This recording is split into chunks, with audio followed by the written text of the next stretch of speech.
নমস্কার, একালের রান্নাঘরে সকলকে স্বাগত জানাই। আজ আমি পাঙ্গাস মাছের কারি রান্না করে দেখাবো। অত্যন্ত সহজভাবে আমি এই মাছের কারি রান্না করে দেখাবো। তাহলে আর দেরি না করে রেসিপিটি শুরু করা যাক। রেসিপিটি ভালো লাগলে একটা লাইক করবেন আর আমার চ্যানেলটিকে সাবস্ক্রাইব করবেন। পাঙ্গাস মাছের কারি করবার জন্য নিয়ে নিয়েছি 5 পিস পাঙ্গাস মাছ। এবারে এই মাছগুলোতে লবণ আর হলুদ মাখিয়ে নেব। দিচ্ছি লবণ, দিচ্ছি হলুদ। এবারে এই লবণ আর হলুদ মাছগুলোতে ভালো করে মাখিয়ে নেব। মাছগুলোতে আমি ভালো করে লবণ আর হলুদ মাখিয়ে নিয়েছি। এবারে এই মাছগুলোকে আমি 10 মিনিটের জন্য ঢাকা দিয়ে রাখবো। এখন গ্যাসে একটা কড়াই বসিয়ে দিয়েছি এবং এতে পরিমাণ মতো সর্ষের তেল দিয়েছি। তেলটা ভালোভাবে গরম হয়ে গেছে। এবারে এই তেলে আমি মাছগুলো ভেজে নেব।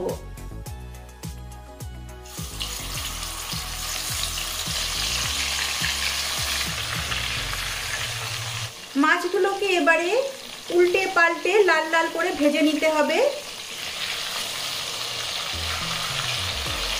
মাছের দু পিঠ ভালো করে লাল করে ভেজে নিতে হবে।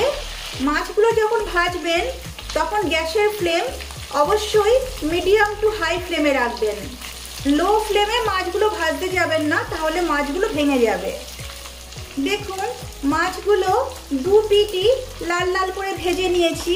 এবারে মাছগুলো তুলে নিচ্ছি।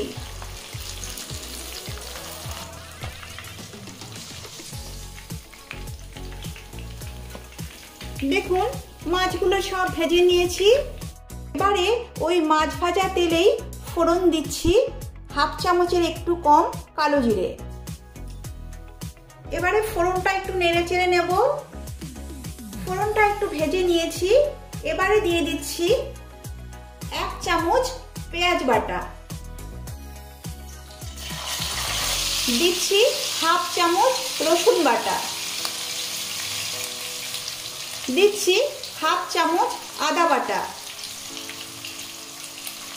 এবারে পেঁয়াজ আদা রসুন ভালোভাবে একটু তেলে নেড়ে চেড়ে নেব, যাতে করে পেঁয়াজ আদা রসুনের কাঁচা গন্ধটা চলে যায়। পেঁয়াজ রসুন আদা একটু ভেজে নিয়েছি। এবারে দিচ্ছি একটা মাঝারি সাইজের টমেটো পেস্ট। এবার টমেটো পেস্ট দেওয়ার পর আবারও ভালোভাবে নেড়ে চেড়ে নিচ্ছি।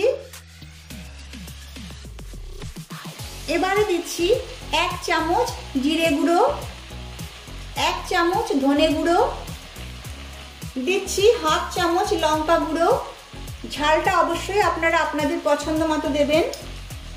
আর দিচ্ছি 1/2 চামচ কাশ্মীরি লাল লঙ্কার গুঁড়ো। এটা দিচ্ছি কালারের জন্য, এটা দিলে কোনো ঝাল হবে না। দিচ্ছি পরিমাণ মতো হলুদ গুঁড়ো, দিচ্ছি স্বাদ মতো লবণ। এবারে এই সমস্ত মশলাগুলো ভালোভাবে কষিয়ে নিতে হবে।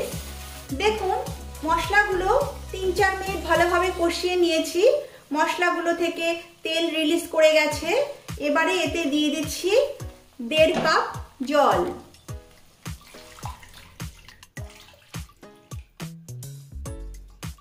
আমি 1.5 কাপ জল দিলাম। আপনারা যে যেমন গ্রেভি রাখতে চান সেটা বুঝে জল দেবেন। এবারে গ্রেভিটা ভালোভাবে ফুটে ওঠার জন্য অপেক্ষা করব। গ্রেভিটা ভালোভাবে ফুটে উঠেছে। এবারে এতে আমি ভেজে রাখা মাছগুলো দিয়ে দিচ্ছি। দিয়ে মাছগুলো গ্রেভিতে ডুবিয়ে দিচ্ছি।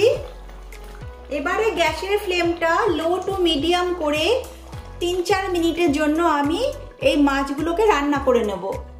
4 মিনিট পর ঢাকনাটা তুলছি। এবারে মাছগুলো উল্টে দিচ্ছি।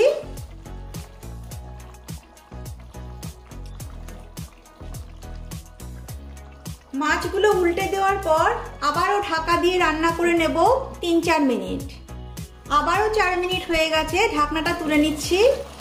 মাছের কারি একদম রেডি হয়ে গেছে। সব শেষে দিয়ে দিচ্ছি 1/4 চামচ গরম মশলা গুঁড়ো।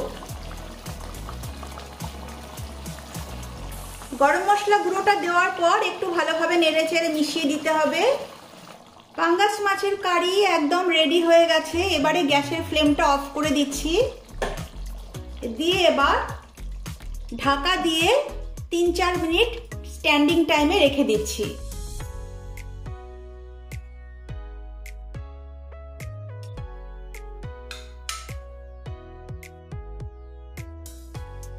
তৈরি হয়ে গেছে পাঙ্গাস মাছের কারি। আপনারা এভাবে বাড়িতে পাঙ্গাস মাছ রান্না করুন। ভালো লাগলে লাইক, শেয়ার ও কমেন্ট করবেন আর আমার চ্যানেলটিকে সাবস্ক্রাইব করবেন। নমস্কার।